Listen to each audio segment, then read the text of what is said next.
Nah kalau begitu mungkin baiknya Anies mengatakan biar saya netral saja. Nanti pertemuannya setelah terpilih. Kan begitu aja. Siapapun kalau setelah terpilih boleh bertemu. Tapi sebelum terpilih saya netral aja. Kan begitu harusnya. Jangan lupa tidak hanya PKS kan. Ada belasan partai politik. Masa didukung oleh belasan partai politik masih kurang percaya diri juga. Apalagi lawannya cemen-cemen aja ya, nggak dikenal-kenal amat. Saya Refli Harun menyampaikan amanat dari Sobat RH sekalian agar Anda jangan menemui pasangan calon siapapun. Bertindaklah netral selama pilkada karena anak-anak Abah sekarang lagi kecewa.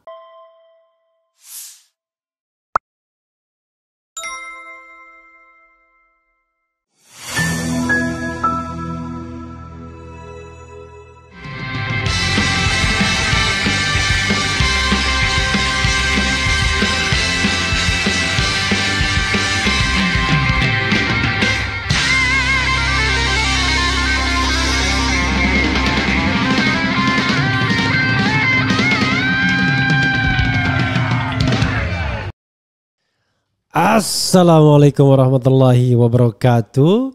Sobat RH sekalian, jumpa lagi kita di channel yang keren ini. Keren cadas. Ya Sobat RH sekalian, ini soal anak Abah ya yang bandel-bandel. Tidak mau tunduk pada Raksus atau Rkasus ya, Ridwan Kamil Suswono. Kemudian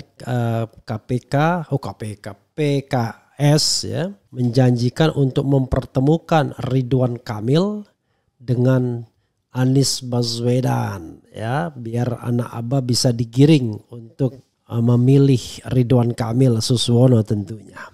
Jadi saya melontarkan polling sebaiknya kalau ada rencana pertemuan itu diterima atau tidak. Ya tujuannya jelas ya, adalah untuk mendapatkan efek elektoral. Kalau dibilang belajar, itu agak bohong, bullshit ya kan. Kenapa? Ya ilah kalau belajar kan bisa nanti-nanti ya, maksudnya setelah terpilih kan bisa belajar. Tapi kalau sekarang dimaknai belajar nemuin apa, itu untuk mendapatkan efek elektoral. Udahlah itu jangan kita bohong-bohong ya. Kalau dalam masa sebelum pemilihan sebelum dilantik ini kita bicara semuanya itu diarahkan pada efek elektoral, termasuk juga pertemuan dengan Anies Baswedan ini. Coba kita lihat ya dan bacakan ya PKS ya. Ini disampaikan oleh seseorang dari PKS tentunya ya. Dan mudah-mudahan tidak dimaknai sebagai itu pribadi, itu bukan PKS.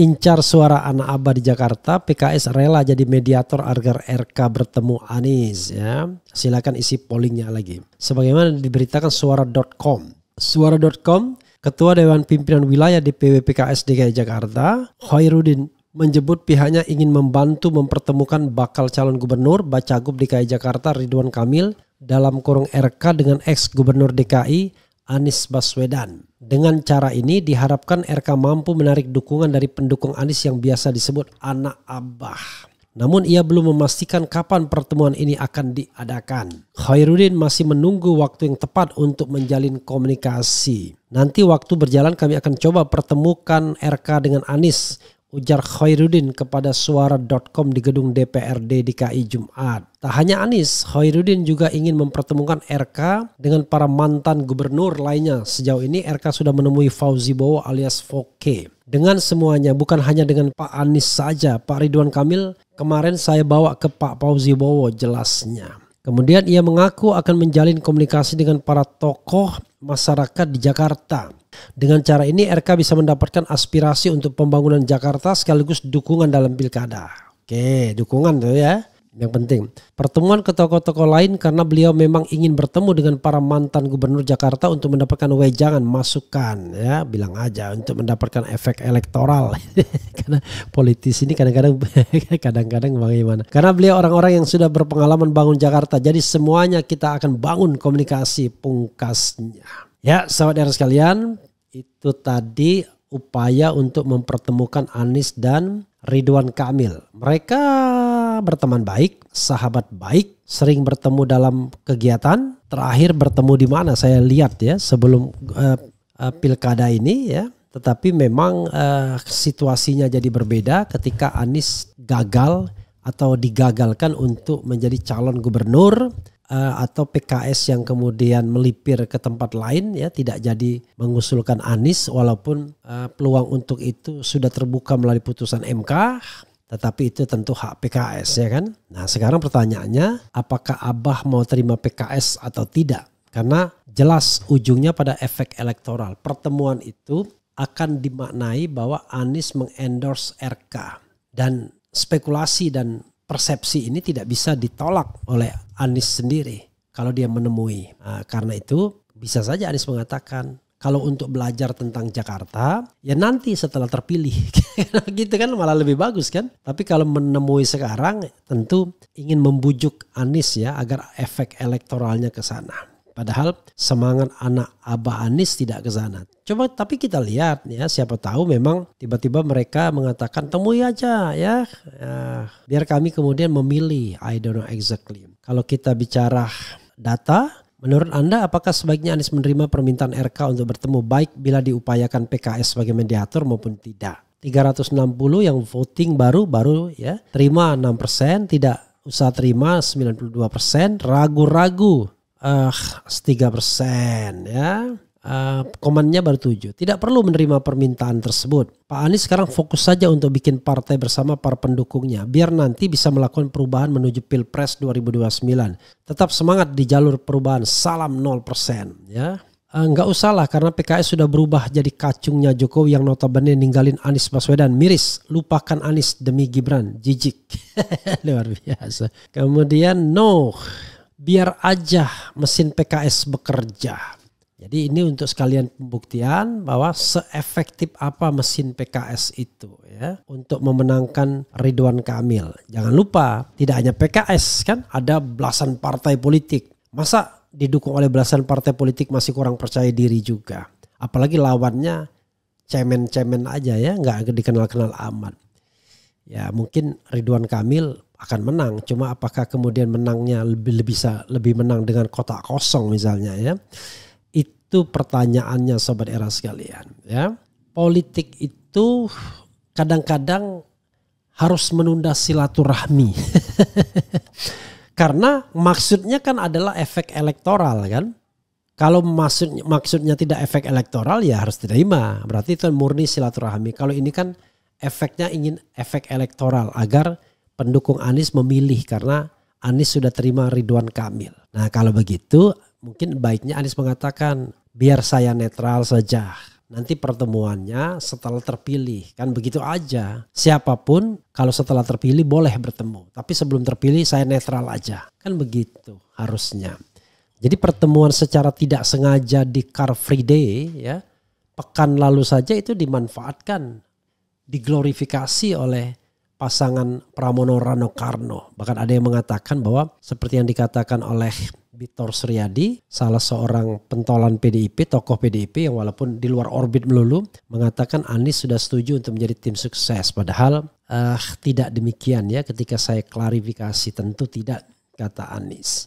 Jadi itu ya saudara sekalian, silakan isi voting untuk menunjukkan bahwa kita punya sikap tertentu ya, tidak tergiur dengan kekuasaan, dengan iming-iming dan lain sebagainya. Termasuk juga dengan janji untuk mendapatkan sumbangan dana dari APBD DKI dan lain sebagainya ya. Karena banyak orang yang kadang-kadang melipir-melipir begitu, lihat wah ini calon penguasa, yuk mendekat ya. Biar kita bisa menikmati kekuasaannya atau menikmati sarana atau apapun ya. Yang saya katakan era sekarang adalah era Uhudisme. Yaitu perang Uhud kita ingat ya. Pasukan panah disuruh di gunung menjaga. Dan Rasulullah mengatakan apapun yang terjadi jangan bergerak di sini aja. Begitu melihat ghanimah alias pampasan perang tergoda juga. Bayangkan itu orang-orang yang masih dekat dengan Rasul. Masih sahabat Rasul. Masih bisa tergoda. Apalagi kita yang jauh dari kehidupan Rasulullah SAW ya. Lebih mudah lagi tergodanya oleh uang dan kekuasaan. Tolong Pak RH bilang ke Anies untuk tidak menemui semua paslon. Soalnya ada rencana Pramono Karno ingin sowan ke Anies ya. Saya sampaikan aja. Assalamualaikum warahmatullahi wabarakatuh. Teman yang terbaik ya, Anies Baswedan, saya Refli Harun menyampaikan amanat dari Sobat RH sekalian agar Anda jangan menemui pasangan calon siapapun. Bertindaklah netral selama pilkada karena anak-anak Abah sekarang lagi kecewa. Mereka mau coblos semuanya atau tidak datang ke TPS alias golput.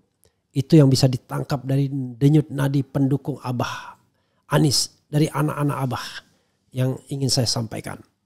Wassalam. Mudah-mudahan ini didengarkan Anies Baswedan ya. Oke.